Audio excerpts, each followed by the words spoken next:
Thank you so much, everyone who's joined us for the information session for the project support grant. We're going to go ahead and get started with presentation now. My name is Jackie Dubin. I'm the grants manager at ArtsFairfax. I have been with ArtsFairfax since last fall. I am so excited to present to you today. Lisa, could you also go ahead and introduce yourself? Hi, I'm Lisa Merriam, and I'm Senior Director of Grants and Services at ArtsFairfax. And thank you everyone for joining us here today. We are so happy to be able to offer the project support grants again after a hiatus of the past 2 years.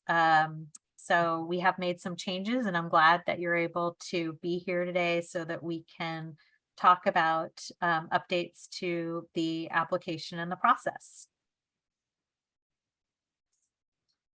So before we get into detail about the project support grant specifically, we will get started with an introduction about ArtsFairfax. Then we will go over the grant program specifically, and then we can get into the details about eligibility, grant restrictions, the changes that were made for this grant cycle, evaluation, and other details about the grant guidelines. We'll have a Q&A and a quick break, and then we can go over the application itself. As mentioned before in the email you received, this presentation will be recorded and you'll be sent a copy of the presentation PowerPoint after the meeting. The recording and the PowerPoint will go live on the website later this week.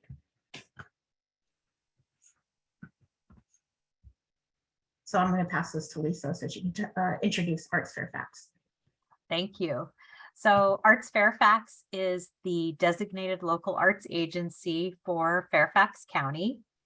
And we have been going through a strategic planning process for the next 5 years.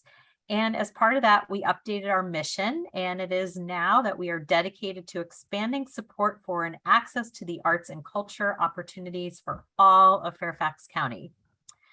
So just briefly, a little bit about what we do besides our grants program. We have information services. There's an arts directory on our website, as well as an event calendar. And if you haven't already created a listing and are regularly listing your programs and activities, I encourage you to go ahead and create an account and begin doing that. ArtsFairfax also has an artist residency program, and we're going to be expanding that in FY23 beyond the schools and senior centers that we have currently been working with. We are going to be matching up artists for residencies in locations throughout the county, particularly areas that do not have as much arts activity. So there'll be residency at the libraries, in parks, affordable housing, at the new original Mount Vernon High School Community Center. We're really looking forward to expanding that program, and we may be reaching out to you for recommendations for artists for that. And if you have any thoughts of people that you're currently working with, we'd love to hear from you.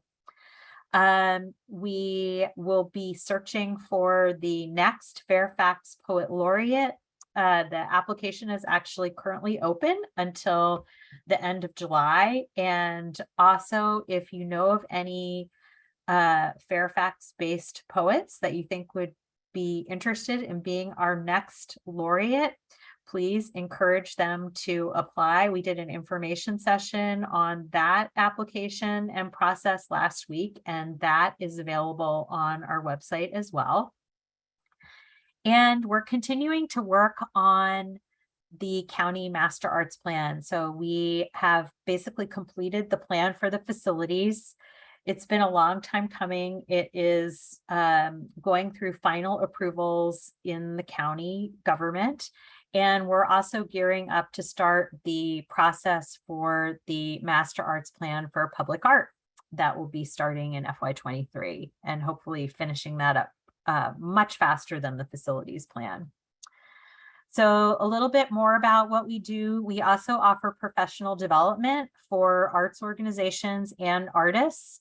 We currently have a DEIA learning cohort, and we have other workshops planned for you. I'll tell you a little bit more about that at the end. If you're able to hang around for the very end, we do have a emergency planning series coming up next month.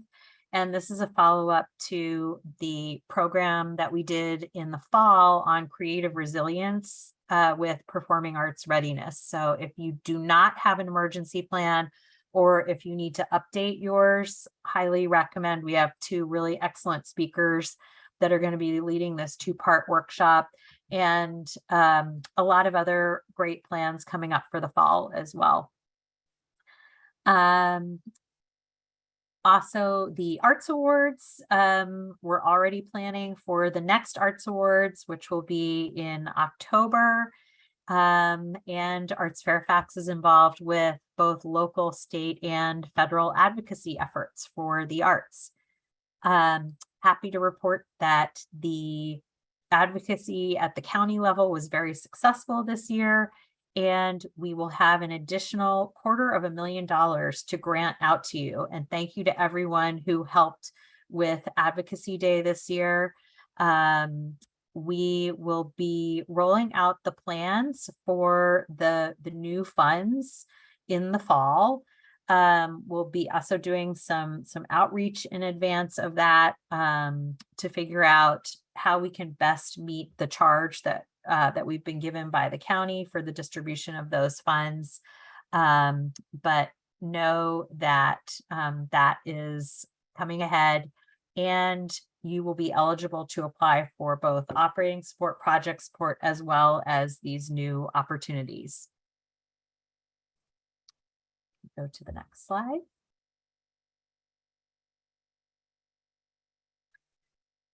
So the Project Support Grant Program is intended to develop and advance the arts in Fairfax and also serve the artistic and cultural needs of the county's residents.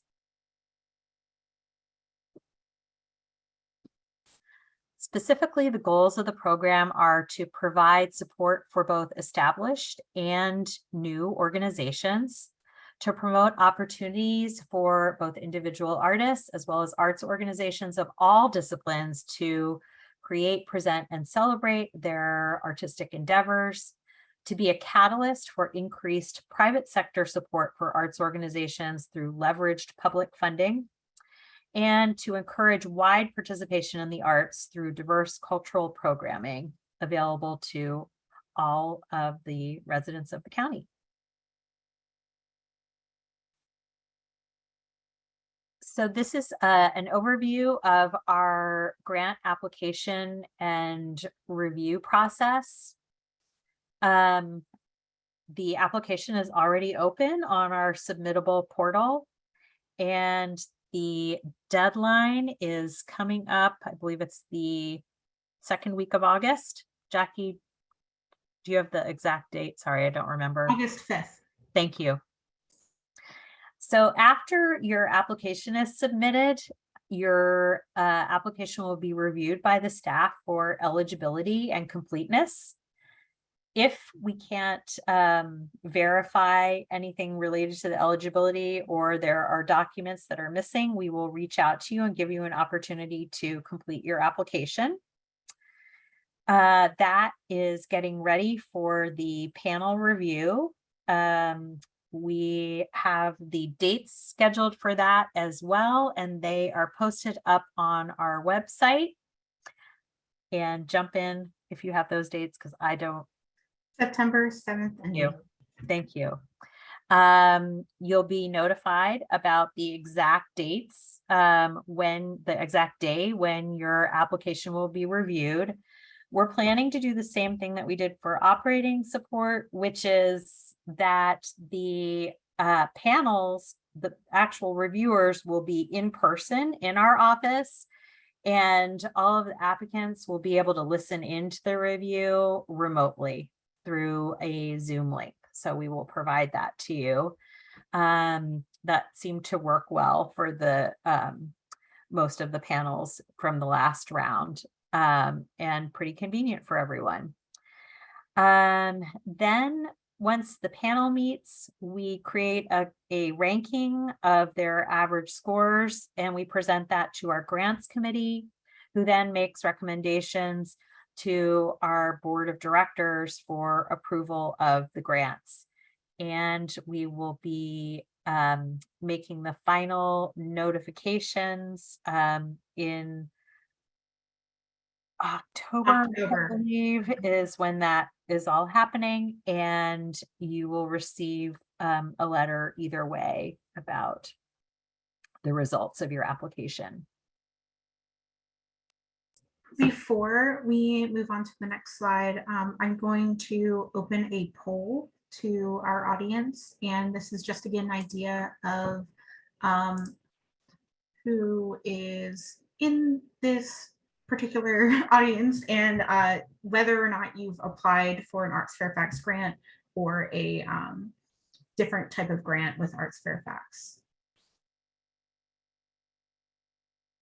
I'll just leave that up for a minute. We could try to get everyone who's in to participate.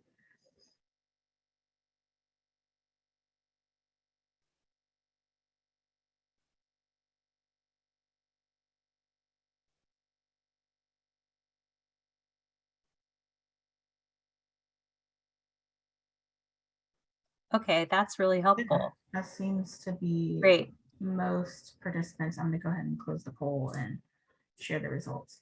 So it looks like most of the people in here have applied for a project support grant. So you're mainly looking out for the differences between this grant and previous years.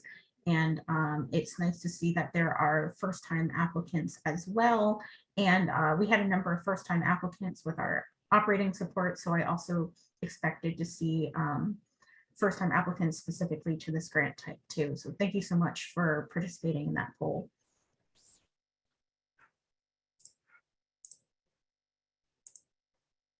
So I'm going to jump in here and talk about the eligibility criteria for the project support grant.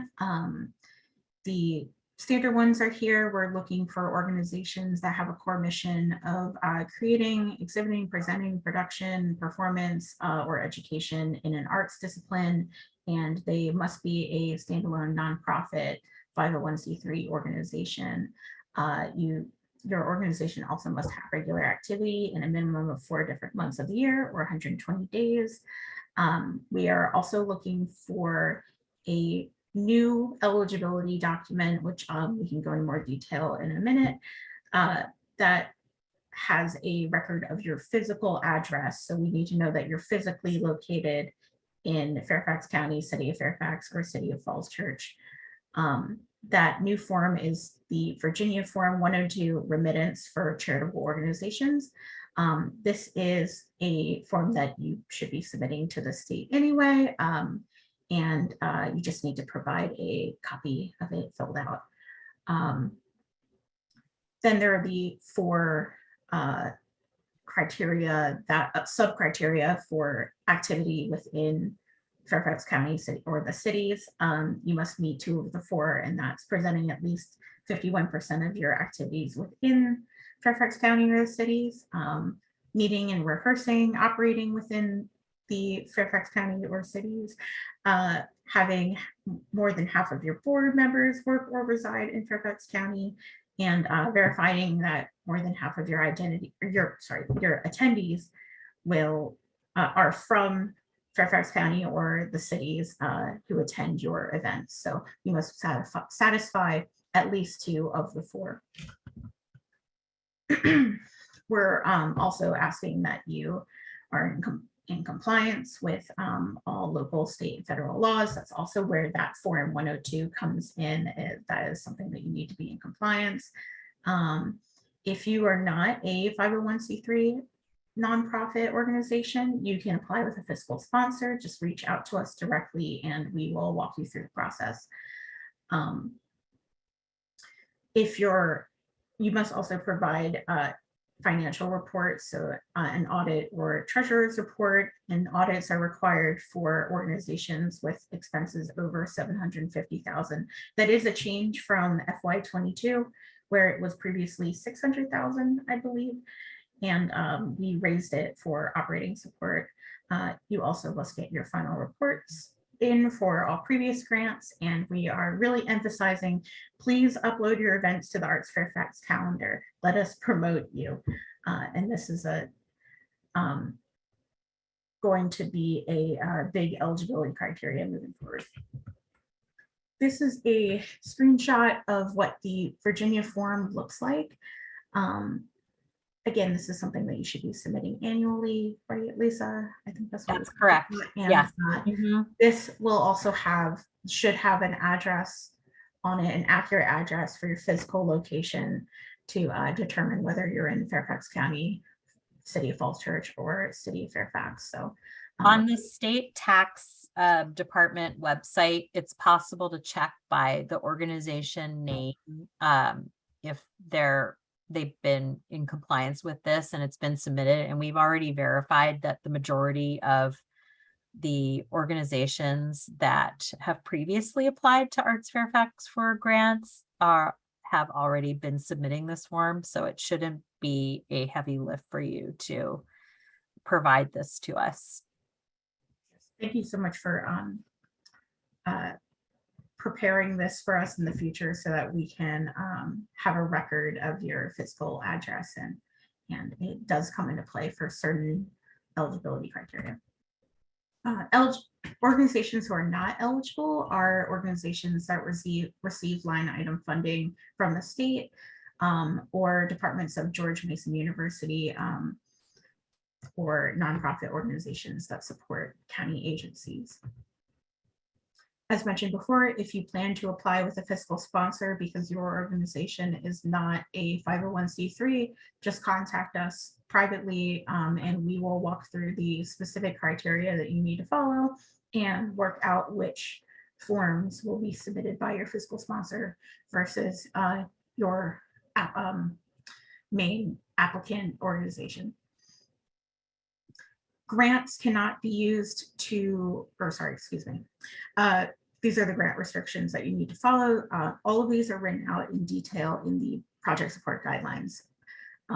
They must support activities that are within Fairfax County, City of Fairfax, or City of Falls Church. They must have qualified artistic or scholarly leadership, and they must occur within the dates of the grant period. So that can also apply to, by the time you apply for the application, your event that's eligible for this grant might have already happened, and that's totally okay. Just be honest when you're writing your application, and be honest about the dates and the data that you've received from your event. Project support grants cannot be used for fundraising campaigns, construction or renovation, political advocacy, activities that are not open to the public, debt retirement, pre-grant costs, so costs that were accrued before the beginning of the grant period, and faith-based activities. And as with the operating support grant and previous years, the matching requirement is still waived for this grant. Same budget levels that you've seen on other Arts Fairfax applications. You're going to determine your budget level by looking at your total actual expenses from your most recently completed fiscal year. And for examples of in-kind and pass-through expenses, you can look at the guidelines, but those should not apply to your calculation of total expenses. This refers to a question that's in the application, and it's helpful for us to keep a record of this. This is that mention of the pass-through money. Like I said, you can take a look at the guidelines for more detail. So we've added a category for this year's project support grant, and that is the Arts Access category. There are now 4 categories, and they are all going to have the same award range. The first category is arts in education. Then we have an opportunity category, which excuse me, can engage audiences in new arts experience that your organization might have not had an opportunity to do so yet. Category 3 is a partnership with an individual artist, art cooperative, or some other non-501c3 arts group. And then the new category, arts access, is added here to tie into the county's goals with our new additional funding. And here we're looking for ways to strengthen arts engagements and allocate resources to underserved or economically disadvantaged communities or districts. Lisa, do you have anything to add about these categories before I move on? No, just we'll get to this when we talk about what's new and different for this year, but we did expand those partnerships to include artist teams and cooperatives, and non-501c3 arts groups, in addition to individual artists.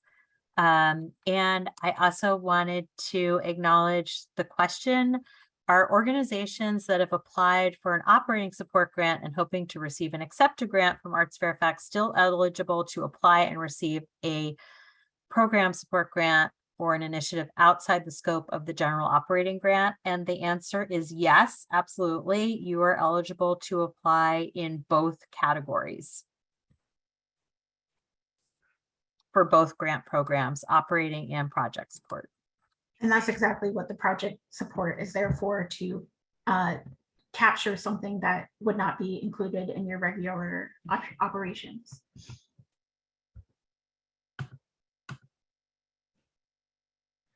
So we were talking about what's new and different for this year. The Virginia Form 102 is a new and added eligibility document. With many of these are the same as what we did with the operating support, although that Virginia 102 form is different from just a few months ago when we ran the operating support application. But like with operating support, the word count has been eliminated in the application and has been replaced with a suggested word count. So there's nothing stopping you from writing as much as you can. But we do suggest a goal word count so that we can still have a reasonable length for your narrative questions for our panelists. We've added the category of arts access. The grant amounts are the same in all 4 categories. I believe the range is 1,000 to 30,000, where previously they were different for each category. There are new weights in the criteria. So you can take a look at the, excuse me. We'll go over that. Yeah, we'll go over that in detail, but you can also take a look at the guidelines and see what those are. Partnerships can be with individual artists, that's as well as non-501c3s and artist collectives. And we're also going to be providing panel feedback to all applicants with award letters.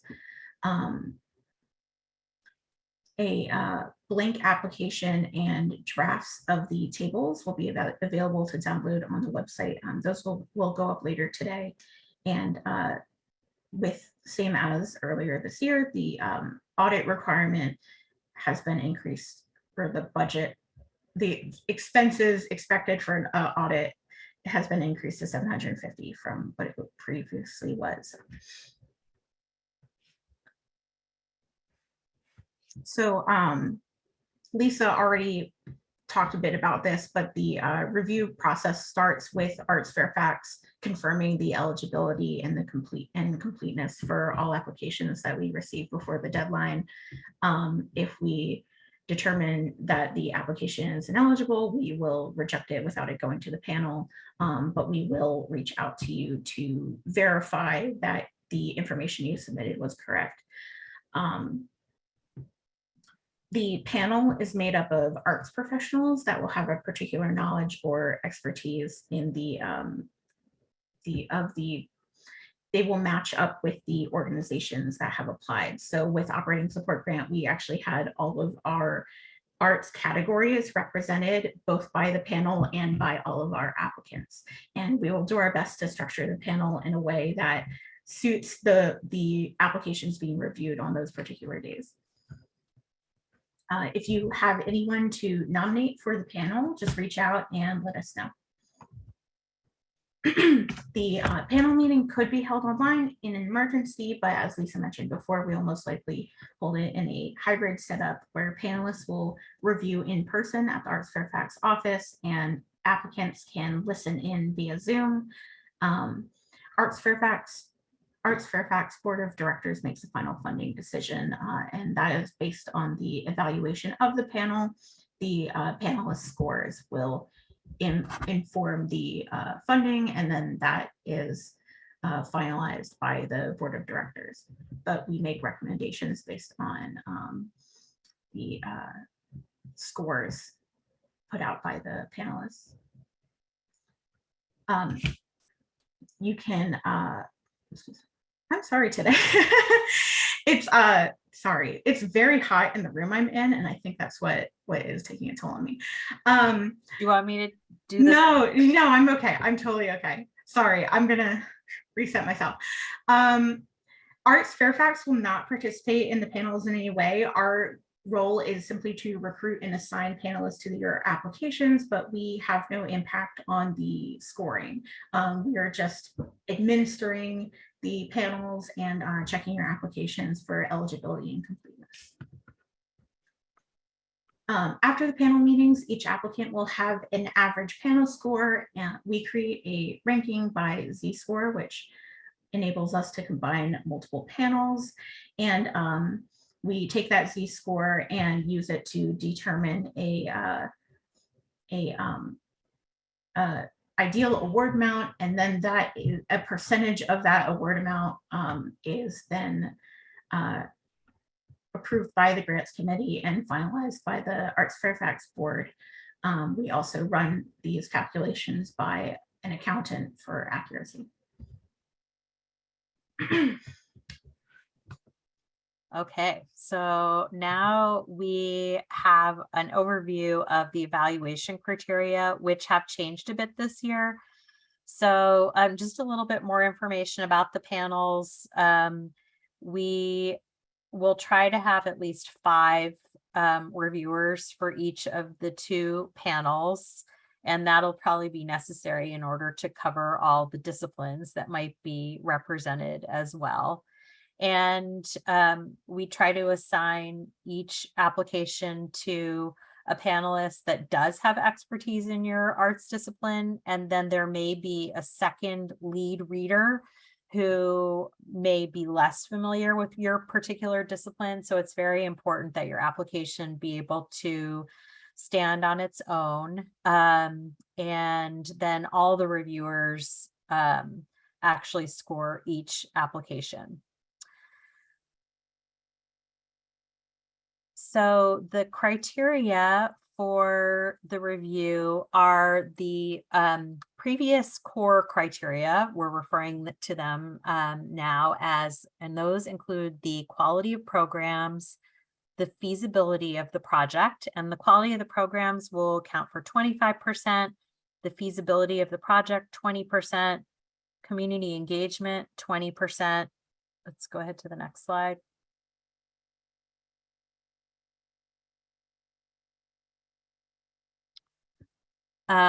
Then the category specific criteria will count for 10% and the budget feasibility for 10%.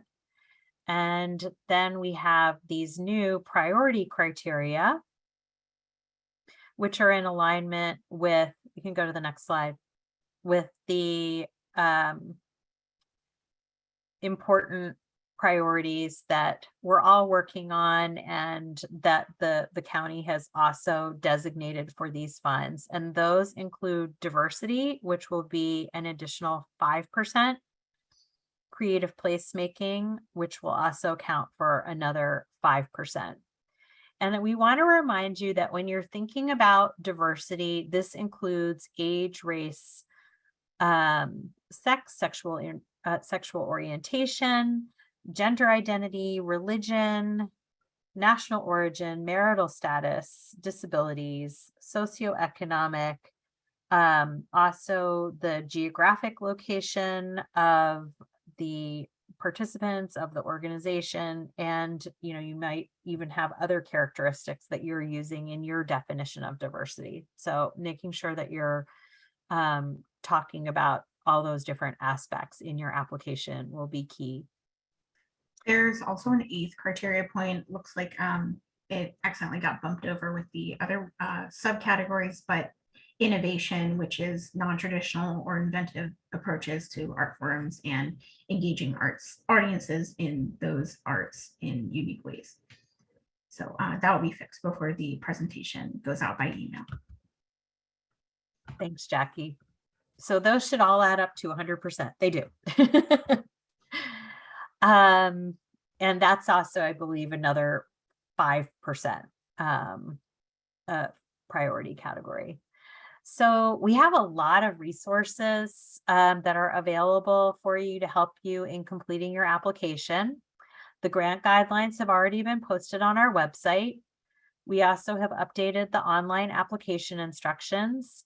There will be a blank Word copy of the actual application form with just the questions and all the fields, so you can look that over and use that in Word or whatever document that you're going to use, program that you're going to use to compose your narratives, and make sure that that's flowing nicely. And we'll also provide the budget form in Excel so that you can work on that and then input the information into the online form.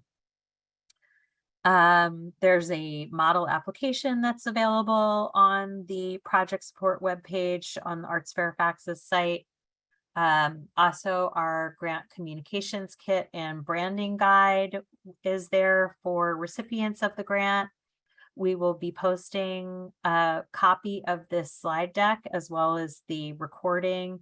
And there's some other resources on that page as well that will help you in assessing particularly the diversity and which areas are underserved by the arts throughout the county. So this is something that we want to call your attention to, because this is another way of showing that your organization is serving areas of the county that are relatively underserved by the arts. This is a chart that shows the distribution of arts organizations throughout the magisterial districts and the City of Fairfax and City of Falls Church. And you can see from this chart that Lee, Mount Vernon, and Springfield districts have notably fewer arts organizations in them, and by extension, less opportunity for the residents of those districts to engage with the arts.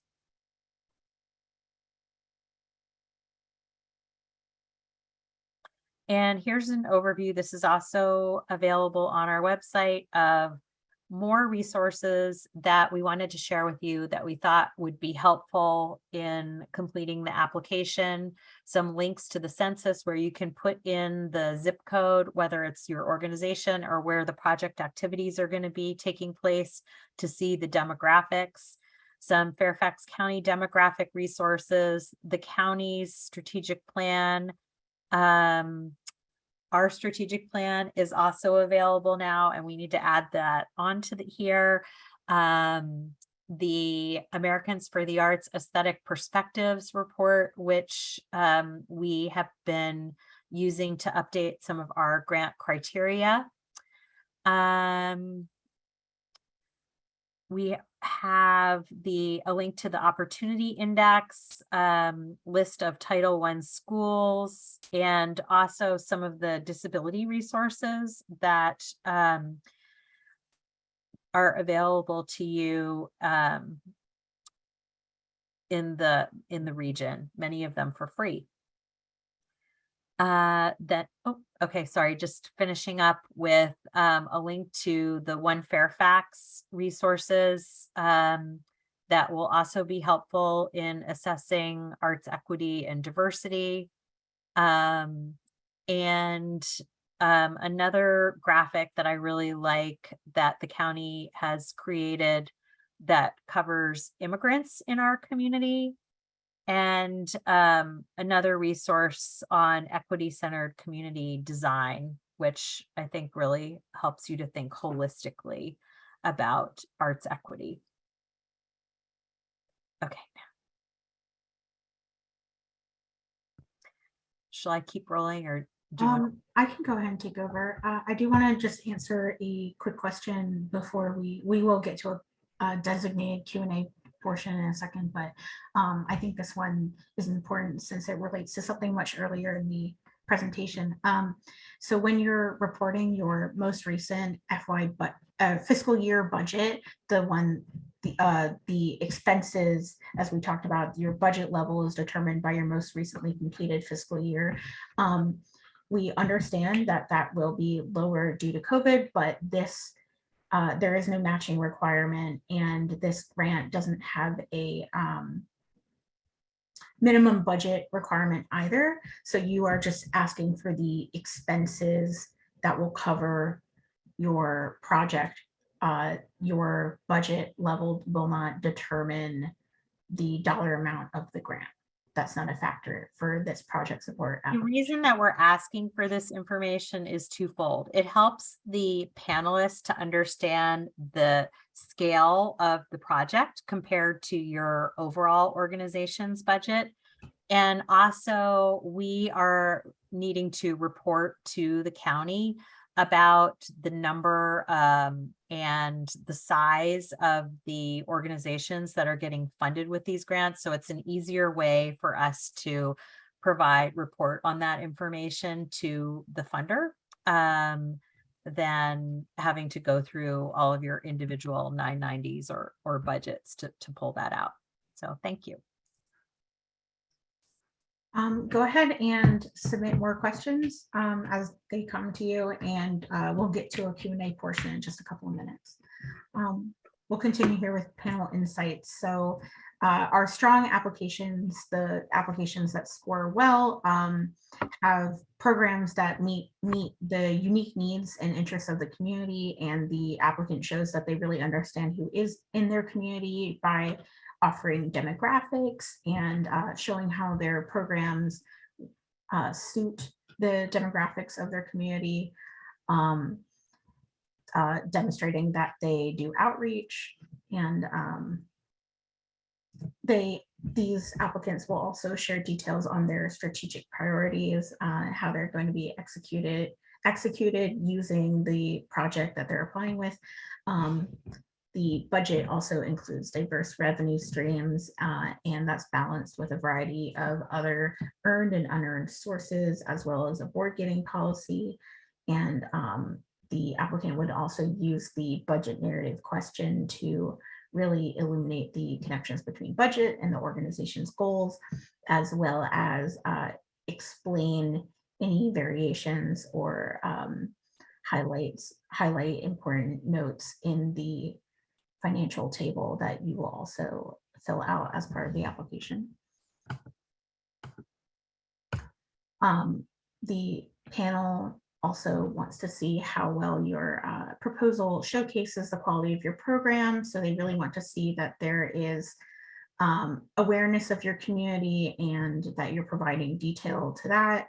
They want to see you differentiate yourself as an organization, show how your organization uniquely serves your community, and that your application understands that diversity is not just one aspect of an organization, but should be a part of your board and leadership, should be a part of your artistic partnerships and your audiences as well.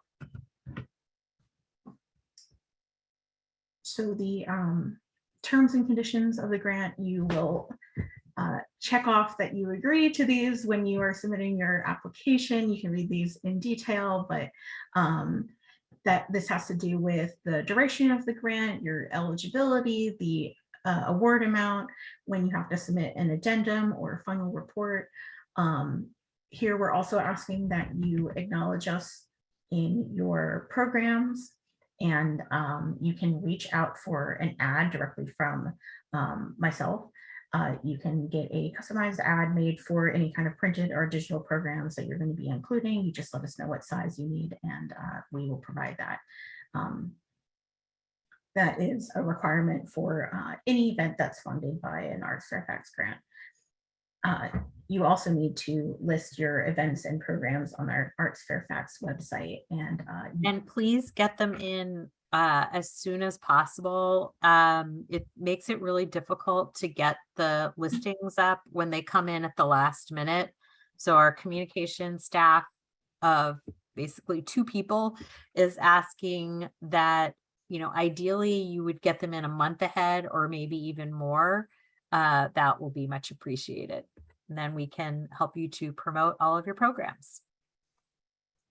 we're also asking for you to participate in any surveys or research that we might reach out to you for as part of a condition being a award recipient with ArtsFairfax. We do have the new Arts and Economic Prosperity Study has already started up, and you may have already been contacted about that. So that's an example of one really important advocacy tool that we work on with Americans for the Arts, and that we can all use for our advocacy efforts and fundraising. So an addendum will be available to you after the application deadline has passed, but before the panel, so closer to the grant panel, you can let us know using this addendum if there are any updates to staff, financials, anything that you think the board or the panel might need. You will have an opportunity to submit with this addendum, and please submit it as close to the final panel as possible. We'll be more clear about what that deadline is, just in case something, so you're giving yourself the maximum amount of time to include those updates as they might come up pretty last minute. That will come as an invitation through Submittable. As we mentioned before, you will need to acknowledge ArtsFairfax funding in all print materials as well as digital communications. We provide the grants communication kit on the website. An updated version of that I think is going to be coming out soon, since we have new communication staff. There are some new things that will be rolled out, but like I mentioned before, please reach out to me if you need an ad for a program, and we will provide that. And then also upload your event to the calendar, and ideally at least 1 month before your event is set to start. I also want to say that Manuela, our communications manager, did an excellent job with updating the calendar and making it in a format that is functional and easy to read. And so that happened just a few months ago. And I really want to say, please look at our calendar. It's been, the appearance of it and functionality of it has really been improved. And I'm really ecstatic that we have this resource for everyone to list their events on. Jackie, we've got a question. Someone has asked, we're considering several new projects. Can multiple project grant applications be submitted, or can they be combined into a single application? So you can only submit one application, and you need to select one of the 4 categories. I know that there can be some overlap between those 4 categories. Sometimes it could be an arts education project that also is a special opportunity for your organization, or, with the new category, particularly for access. So you just need to think about what would be the most important goal of the project, and then submit it in that category.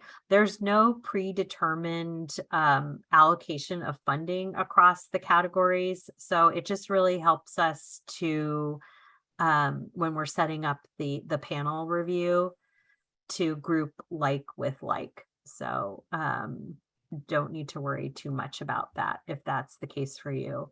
But you do need to decide on one of the 4 categories, and you can only submit the 1 application. As far as could you combine the different projects into a single application, that could be possible, but I haven't seen a lot of success with that in the past. I think why don't we talk about that offline? You can contact either Jackie or myself, and if we know a little bit more about what you're thinking about, I think we could be more effective at advising you on that. I also want to mention, if it's okay, Lisa, that there will be other project opportunities, project funding opportunities coming out from ArtsFairfax later this year. We just have not finalized what those are. So we don't want to say something now and then have it not be accurate a few months later, but this will not be, most likely will not be the only project support grant coming out this year. Yeah, we're not ready to share what the eligibility will be for those yet. So whether, it would be available to organizations of all budget sizes and previous applicants and whatnot. So coming soon. Okay, I can quickly go over the required documents and uploads. So as usual, if you've applied, and I think over 50% of the respondents to the poll had said that they had applied for an ArtsFairfax grant previously. So you'll need to upload your IRS letter of determination, also the treasurer's report or the audit. Audit's only required if your budget's over $750,000. The board list with the addresses of those board members that live or work in Fairfax County highlighted. We need to use that to verify the eligibility if that's one of the 4 that you're using for the locality eligibility criteria. We also are requesting that new Virginia Form 102 to verify your physical location.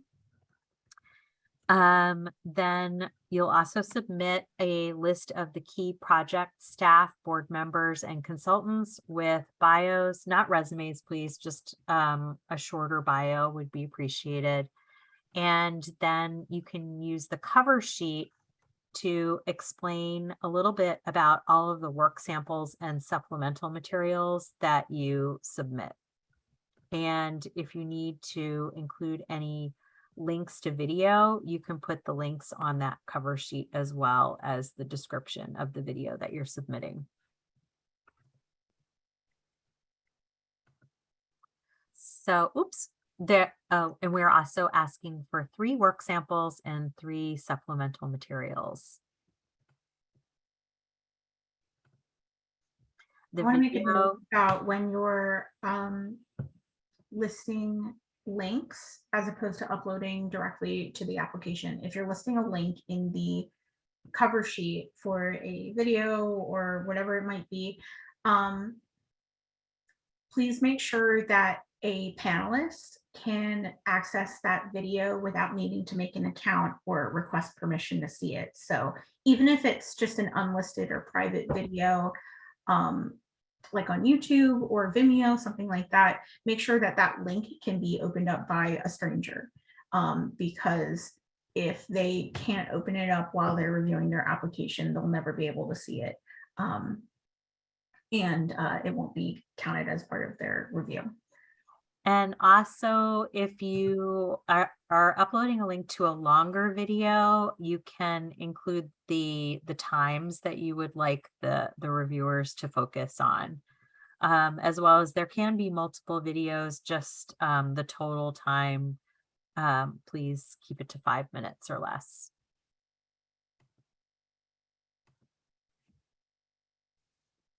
So we do have an appeals process if you believe that you did not receive a project support grant, and that was based upon criteria other than those in the guidelines, you can submit a written appeal within 2 weeks of receiving your notification, and there is a detailed description in the grant guidelines about this process.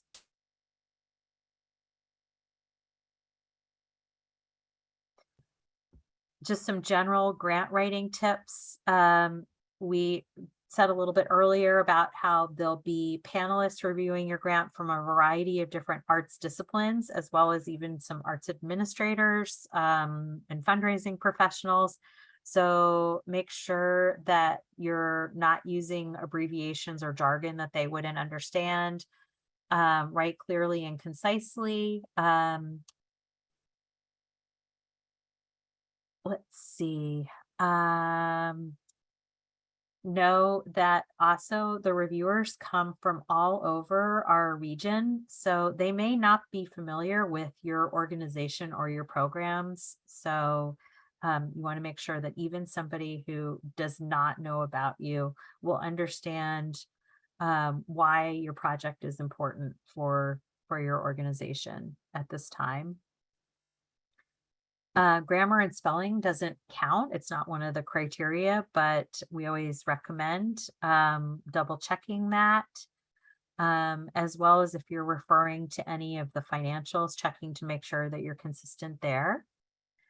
And a final reminder that Jackie and I do not participate in the panel review. So anything that you tell us that you want the reviewers to know needs to be included in your application or that addendum form itself.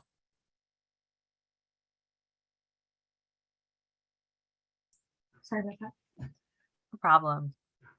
So once the panelists have finished reviewing your grant application, they should understand your organization and why the project is important to you. Also check to make sure that the contact information in your application is updated and correct. And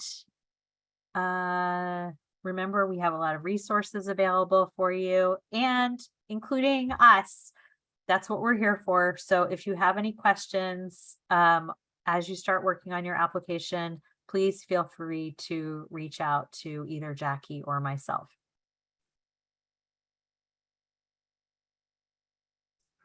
The dates.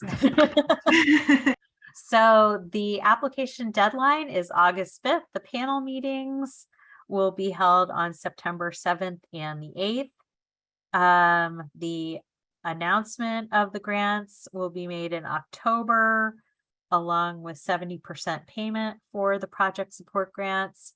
Then the final report will be due in August 1st of 2023.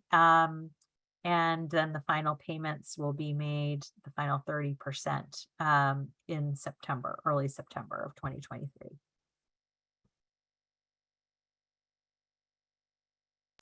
So I think this is the best time for a little break. Or are we okay to keep going? Well, okay, yeah, we can type in the chat if you are okay to continue or if you'd like to take a break. As the slide says, so we're getting mostly continue. Okay, as the slide says, the application will be due at midnight on August 5th. Please reach out to me, keeping in mind if you're having technical issues or issues submitting, and try to get the applications in at least a few hours for that deadline. Late applications will not be accepted.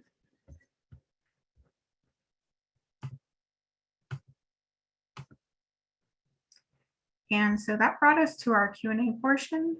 I want to just invite everyone to type their questions directly into the Q&A window. And I think you can also upvote questions that you agree with, and that's nice to know if multiple people have the same question. Right now, we don't have any new ones sitting in that Q&A box.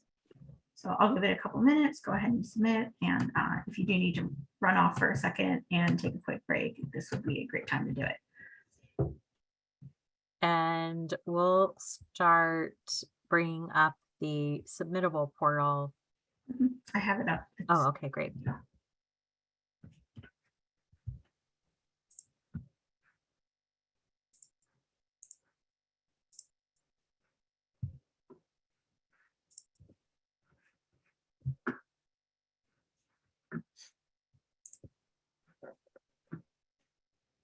Okay, well, if there's no other questions, we're just going to move forward with going over the application itself. And if you have questions about the application, oh, we have a raised hand. I will.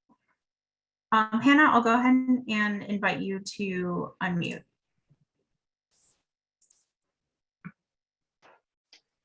Hi, sorry, I was typing too slowly in the No, chat. that's okay. I'm sorry, I didn't time it well. Trying to word my question. One of the projects that I'm considering applying for this project grant for is an exhibition that would actually take place after the funding period. But if we were to apply for an aspect of the project where the costs took place, say like an artist's residency towards development of a project that gets exhibited outside of the dates, is something like that feasible? I mean, that's not a exact example, but I'm just curious, does the full project need to culminate in its public aspect before July 2023? No, you can just apply for that phase of the project. And Okay, also I should say that we're pretty liberal with extensions. So if you do have a project that, you know, for whatever reason is not progressing the way that you expected, you just need to let us know in writing and request that extension. And I can't really think of any time that we haven't been able to approve that. Thank you, that was very clear. Okay. Thanks, Hannah. I'm going to move you off and invite someone else to unmute. One sec. And now we're going to hear from Jody. Go ahead, Jody.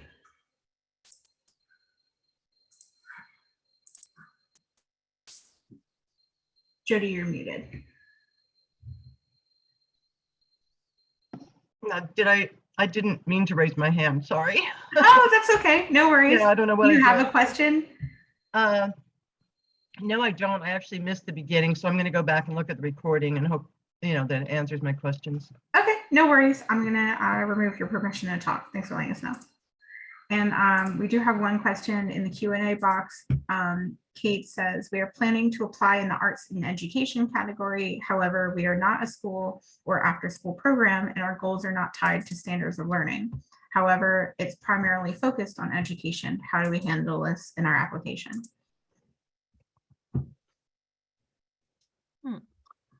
That is a good question. So I'm sure that you will have other metrics for the evaluation of the program, even if you're not using any of the state SOLs. So I would encourage you to include those, whether it's like as an attachment or in response to the narrative question.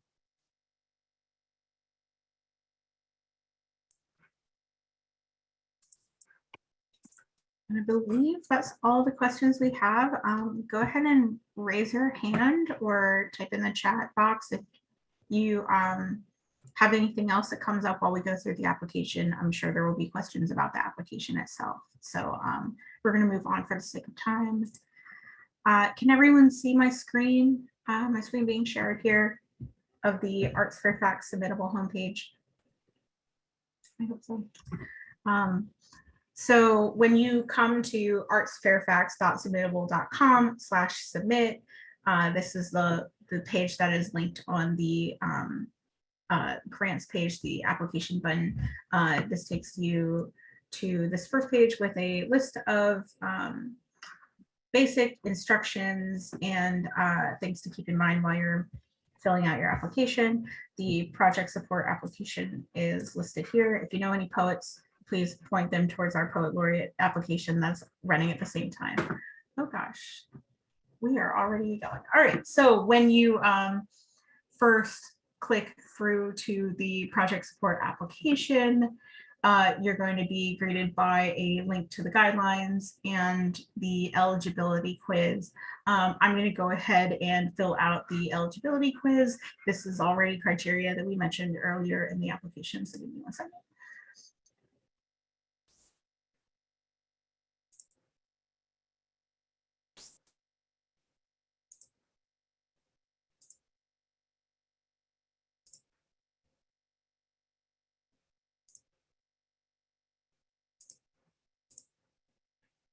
Okay. And if you are found to be eligible, you'll be able to then move to the rest of the application. If not, you will stop there. And if you know that you're eligible, but something went wrong with the quiz, just reach out to me as soon as possible and I will reopen the submission for you. We first have questions about eligibility, continuing on from the eligibility quiz. So this is where you will start the process for applying with a fiscal sponsor, but I think the majority of our applicants will not be applying with a fiscal sponsor. So then the first thing you'll see is the place to upload your eligibility requirements. If you saw that little pop-up at the top of the page, as I fill out the application, this will be automatically saving. So in order to get that to start, you have to just start answering questions. And once it saves that first time, you won't have to go back and fill out the eligibility quiz again. So this is also this upload required eligibility documents box. This is also where you're going to be uploading your Virginia 102 form, as well as other required eligibility documents. Just to also jump in and say that you do not need to complete the entire application at once. It's auto saving, and then you can go out and then come back in at any point. And we'll also tell you about a relatively new feature of collaborators where you can invite other members of your organization's staff to work on the application with you. Yeah, I'm going to go ahead and point that out now. So where did the link go? Wait, it was right there a second ago. 1 second. Yeah. I clicked it and then it disappeared. Here it is. All right. So right under the ArtsFairfax logo and these little links, there's a small button that says invite collaborators here. When you click that, you can enter in, oh, that was my email popped up. You can enter in your emails and then click invite. Your collaborators will be able to work at the same time as you. You'll be able to delegate tasks, and the application will autosave. So you can work simultaneously in the application and see that two people are working at the same time or more. And the reason that Submittable added this feature is that it's still the case that each organization only gets one organizational account. So we recommend that you use a general email for your organization, one, not a personal email if at all possible, so that if there's changeover in staff, you won't lose access to that. It's still possible to work with Submittable to restore an account, but it makes it a lot easier if you just have this, if you use that general email, and then you can invite people with the individual collaborator link. I also want to mention, if this is your first time using Submittable, to be really careful when you enter your email address in the first time. If you have a typo in your email address, it can be really hard to get that username fixed. And if you lose your password, it would be impossible to get your account back. So that's also something to really be careful with, pay attention to.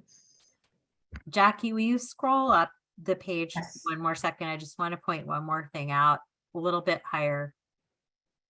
So in the upper right-hand corner is when you first log in, where you can see all of your submissions. So if you are logging into our portal and you want to go back to see something that's already been submitted, that's where you'll go, as well as your saved drafts. Yeah, this little login spot is also linked on that submittable homepage that we have. The same thing is here, or it will have a be a button that says my submissions right up here in the corner. So you can always access it from up here. The second section of the application is just applicant information, where you're going to enter in your organization name, your tax ID number, mailing address, social media, website. Panelists can look at the website, but don't assume just because something's on the website that they've seen it. And if it's something that's important to your application, make sure it's included in the body of the application. But they will look at whatever's linked here. And then you're also going to be listing the project contact name and other contacts that we'll need here in the application. Number of performances, all this general information that has been asked in previous applications as well. Here's where you can choose which category fits the activity of your organization, not necessarily the activity of your project.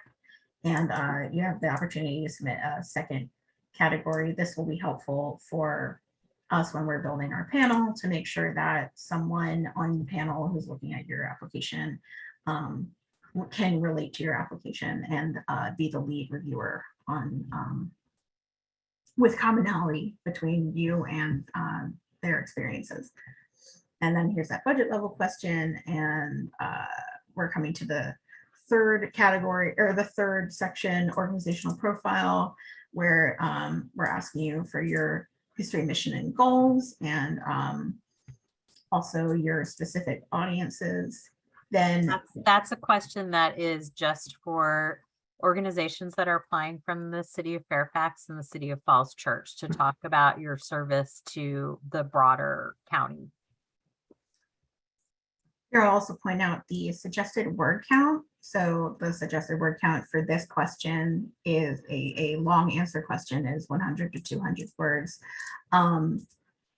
When you are submitting your answers to long form questions, you may want to type them out in a word processor where you can count the words there, since Submittable doesn't have a built-in word counter. But like I said, there's no built-in limit, so you can type in whatever you need here, and you can also change the size of the box if needed. There's a piece to drag in the bottom right-hand corner of all the boxes. Then we have the project information category, where you're going to select which category applies to your project, which category of project support you're applying into, and then the detail. We skipped the project marketing description, which is right below the, yes. Just a brief summary about your project. So if you're funded, we use that in the press release and helping to get started with the promotion of the project. And that also goes on our website. Thanks, So Lisa. short, even though there is no word limit. Keep that 100 to around 200 words is what we're recommending here. Then you're going to choose with all the magisterial districts where you're actually doing activities for the project. So this refers to not just your organization, but wherever the programs, performances, exhibitions, workshops, whatever you're doing, where all the places throughout the county and the cities where those are going to be happening. The activities table is also pretty standard for our applications. And keep in mind that when you're listing the project activity, you can list it by categories. So those categories are like classes, workshops, exhibition, performances, rehearsals. And then make sure that you're listing the location as well. We need all of the columns to be filled out for each activity listed here, but you don't need to list it by each individual date. Just provide a date range. A copy of this table, we'll put this up on the website too, so that you can draft things outside of the submittable platform. The reason that we have the tables built in directly into the application is to make it easier on our panelists, and it's helpful for them to be able to scroll through and see, here's this table embedded exactly where it's relevant, and here are the narratives that are related to it without having to change windows and jump between. So this is also where you're going to upload the project staff list and include bios. And again, this is where it's relevant to the application. The attached file is embedded into the application and not just kept at the end. So it's easier for the panelists to spot when they're running through it. And then we have narratives that are specifically about your project. I want to point out that there is a category specific question. So you're going to choose which category you're applying into. And sorry, I'll do that again. And this will open up a question that is specific to that category. So under these questions, these category specific questions, there's also a criteria point that will help direct you to what the panelists are being asked to look for. This comes from the criteria in the guidelines, and it's just formatted to make sense for this application. And then we have the budget section. Again, you're going to be working directly into a table here, but there will be a draft Excel version. I'm going to send it out later today and also have it up on the website. It's organized with revenues first, then expenses, and make sure you read these instructions here. So you're going to enter your data directly into the table. Calculations will be made as you enter, but an important piece to know is that the site can be a little slow at times. See, like it is right now for me. 1 second. And to ensure that this, I think it's extra slow because we're running this as a Zoom webinar, but to ensure that whatever I type into these boxes gets calculated in the appropriate sum boxes, I'm going to always click out into a different box or something like that. I'm going to do it again so you can see. So I'm typing and then I'm going to click outside the table just to make sure that that updates. If you don't do that and you scroll down the page and try to click save, it might not have captured your edits, and we don't want you saving and closing out and then discovering that your table wasn't filled out after all. You can use the notes column as a footnote. Label things here, like if there's an other category, label what that other category is, but you can also footnote things here in the notes column, and then in your budget narrative underneath the table, reference those footnotes for the reviewers. Each of these rows are numbered as well to help you with that. What else can I pull out from these? So the total income must equal the total expenses. So total income would be this line here, line 22. So that's the total revenue that you have planned plus the amount you're requesting from us. We'll get you a number here, and that should match the total expenses that you have here in this category. The expenses, you can list out which ones that this grant will cover versus which ones that you'll be covering with your own income. And then that will total up here, everything together. So this number here, 938C, needs to be the same as line 22A. This is again in the application, that these two should match. And if you have any issues with the table, it's been tested extensively, but if you have any issues, please let me know, and I can make sure that we get those fixed for you.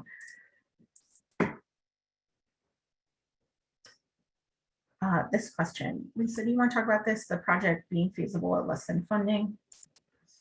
Yeah, sure. So we don't ordinarily have enough funds to fund everyone at, what the amount that's requested. So we do ask for you to talk about modifications that you would make if you did not receive full funding. We don't go below 50% of the amount requested, but that's just helps the reviewers as well as the staff to understand how the project could be modified. And then we have this final question. What else would you like the review panel to know about this project? This doesn't necessarily have to relate to the budget, but this is just an open-ended question for you to capture information that might not have been included in the questions that are targeted questions that we had in the other parts of the application. Then we have the additional uploads section. So this is where you're going to upload your cover sheet that has your work samples and supplemental materials listed out, as well as links. You will then also upload your work samples and supplementary materials in these separate sections. Read the instructions here and make sure everything, regardless of where you upload it, whether off of this site and on a different site, and you're including a link, or directly into this application, make sure it's listed there with a description. And then lastly, we have a checklist for you to make sure that all of the uploads have been addressed. And then you'll give your e-signatures here, your project contact name, your chief administrator name and title, board member name and title, mark the date of your submission, and then before you submit, you have to check this box that says you agree with the terms of use. A note about saving, so you can see this box down here says last saved a few seconds ago. We did have this come up a couple times with the last application we ran. You want to make sure that, especially if you're reaching out and saying, hi, I have an issue here, I need you to make a change to the application to accommodate my technical issue, that you're refreshing this page and closing out of the application when you're not working in it. So while it's automatically saving, there's always the best practice of save often and early, and definitely close out of the application when you're not working on it. That way, if we go in and make even the most minor update to the application, you're always going to be working in the most up-to-date version of it. And if that change does come up and you do lose some of your work, at least it will be a very small amount of your edits to the application and not, for example, like the entire thing. So save early, save often, click save draft, refresh the page. And let your collaborators know that too. And let your collaborators know that too. It's just best practice, just in case, because we can't predict what technical issues might come up later. And I have one, I just want to go back to the question that we had earlier about the arts education project, and just make it really clear that those arts education projects do not need to be in schools. They're for audiences, participants of all ages. So, you know, whether you're working with seniors, families, adults, or kids in or out of school, all of those types of arts education projects are eligible.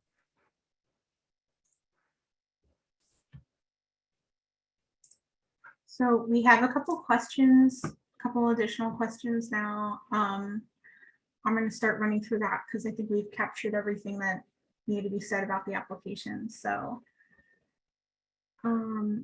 first question is, every member of our admin and artistic team are independent contractors. Should they be listed as staff or contract personnel?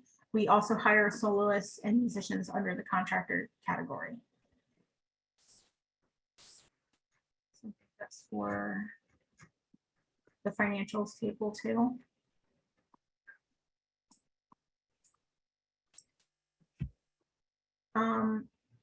I would say that it's hard if they're all contractors. I would say you have to list them as contractors. Right, But I think that let's also follow up and take this offline, because I'd want to get a little bit more information about how you would normally handle this in your 990 and your, you know, as an organization holistically before, just to make sure that everything is consistent. Yeah, please just reach out to us after the meeting and we can make sure that your specific question and that our answer applies specifically to your need.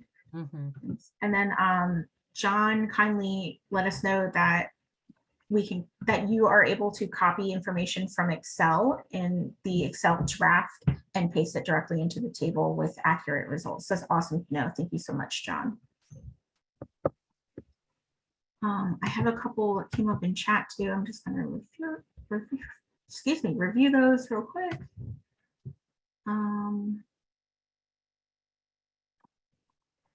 So Susan asked that in her activities table, most of her activities will take place in 8 to 10 districts. How do you suggest we handle this?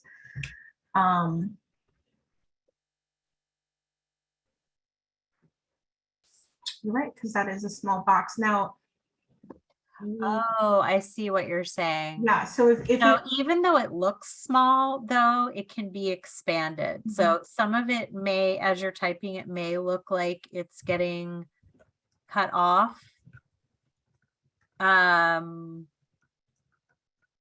So also we have there's a feature that we became aware of during the review of the last grant where after the application has been finalized and submitted, there's a little download button right here. Right now, it's like a full screen button. You can make your tables full screen, but there's a little download button here after the table's been finished and the application has been submitted. And you can download our original color-coded template and everything will be easier to read too. So if for some reason it's cut off in here after submission, which I don't believe it is, I think that you can always read everything that's in place. You have to scroll through it though. So I see what the question is, that like, you know, if you didn't know it was there, you might not necessarily do that, but we'll, yeah. I would accept like all except the Sully, something like that, right? I think that would be fine too. And it's a good question. Because I think I would still expect you to list it by category and not by separate magisterial districts, since we only have 15 rows here. And to be on the safe side, also make sure that you mention that in the narrative questions. Yes. And then Susan also had a question about the project budget. It doesn't look enough. Oh, the notes column. So, okay, so again, in the notes column, you can use in this top part, if needed, you can use these other empty boxes really anywhere where there isn't text you can edit.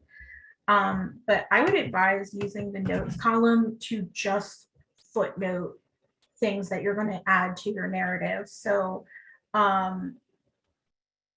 it's up to you how you want to format that, but we did have some organizations do that pretty successfully with our last application, and our reviewers really liked it. And so that might be just something like putting like note A here, and then coming down to your project budget narrative and writing note A, and then describing it here in the narrative. So use this narrative to your advantage and don't stress about what this notes column is for.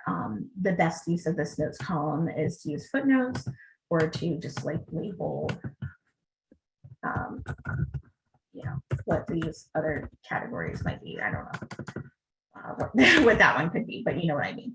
So we're coming to the end of our time here. If there was anything that we did not cover, again, please feel free to reach out to Jackie or I. And Jackie, if you would just pop up the Yes. dates for, we just have a couple of quick reminders as we're closing out that you are able to register now for the emergency preparedness workshops that will be held on July 14th and 18th. It is a 2-session workshop, but you can apply for either one or both for the registration. It's free. And also we wanted to remind you that the final reports for your FY22 grants for previous recipients, those are due on August 1st. And those will be available in the next few days on the submittable portal for you to fill out as well. Thank you so much for joining us here today. I hope this was really helpful. Here is our contact information in case you have specific questions, a couple of things that, you know, that came up that we asked you specifically to reach out to us so that we can get a little more information or anything else. We're here for you. So we're so looking forward to reading your applications, and I hope this was helpful. Thank you so much.